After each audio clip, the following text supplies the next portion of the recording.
why do we keep the patients with the same dentist and the same hygienist? Good question. So usually when problems happen with the patient, it's because of a feeling of abandonment or a feeling of discontinuity or a feeling of every time I come to this office, I see someone new, like I have to keep telling my story over again.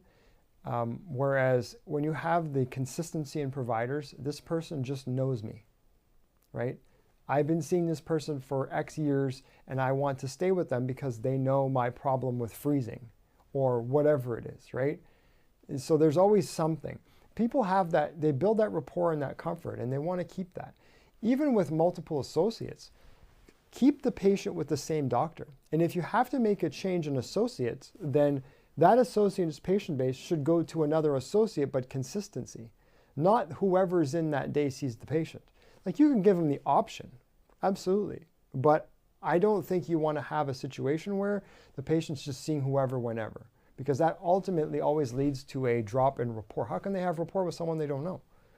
And then again, you see, it takes time to build trust, right? Trust is not an instant thing. It takes time to build trust. It takes no time to destroy trust, though, on the converse. So we need to keep that in mind.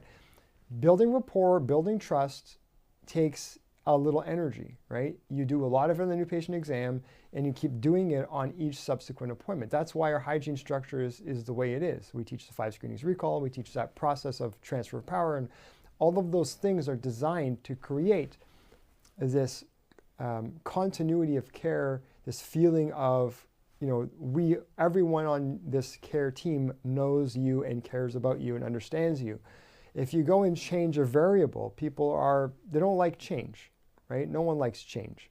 So if we can keep that consistency, is very important. It helps case acceptance, it helps everything, right down to even if there's a problem with the patient. Okay, I see this, and we dealt with this all the way through with associates as well, that if there's a problem with a dentist treatment that was done and they don't see the same dentist, now it introduces this sense of distrust, because inevitably any two clinicians will have variable opinions of treatment success. Even if they're not trying to undermine the other person, they'll just have a different way of looking at it and say, well, you know, I see this and it looks like this. Well, the other dentist said this.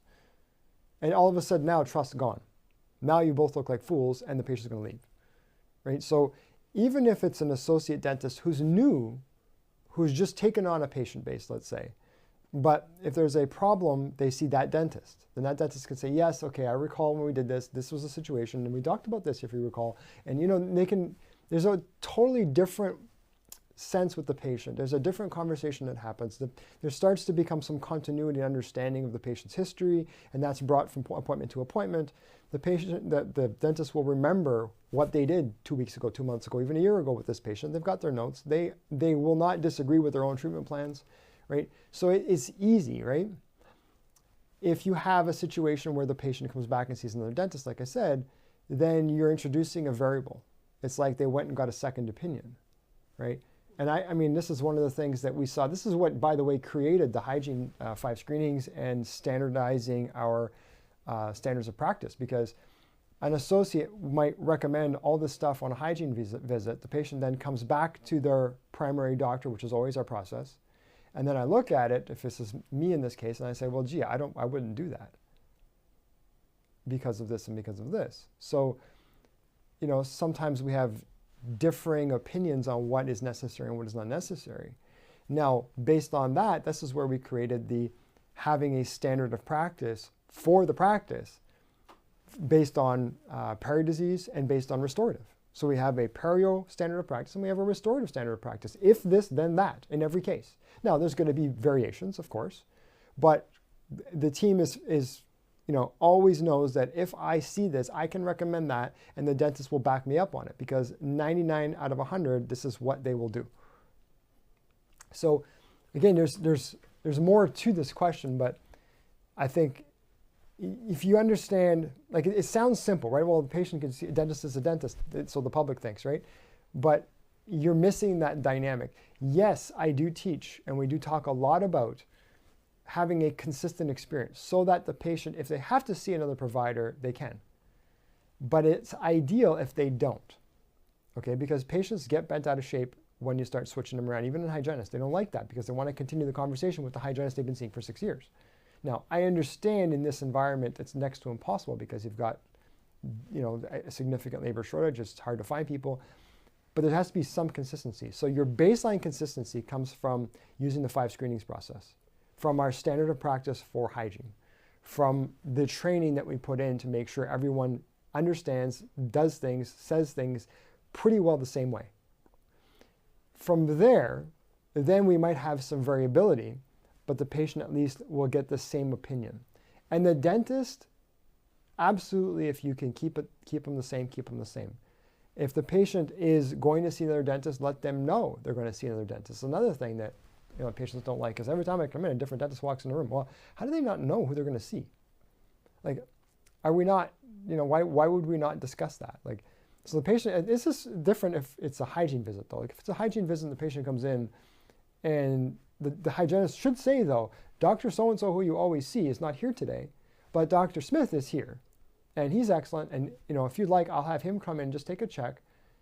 And if the patient says, no, I want to wait for Dr. Smith or, whatever. Like we always had this, this process in our office that if the patient was adamant about seeing me as the principal dentist, let's say, and they were in for something, say they were in for hygiene, they were due for x-rays were taken, that's already there needs to be a dentist in the office. Ultimately, there should be a dentist who's seeing the patient for the visit. So I don't like that, but you could make an exception and say, well, the dentist will, this dentist will do the check today, but I will make sure that your dentist reviews the x-rays and just confirms. Sometimes that's enough. Right? Mm-hmm. So it really just, again, it depends on the structure of the office, but I would caution against having a free-for-all because it leads to distrust and you can cause issues that you're not thinking about. Worst case scenario is restorative treatment. So I have more than one office where I know that restorative treatment is kind of just bounced around between associates. Like whoever's there that day does whatever's on the schedule.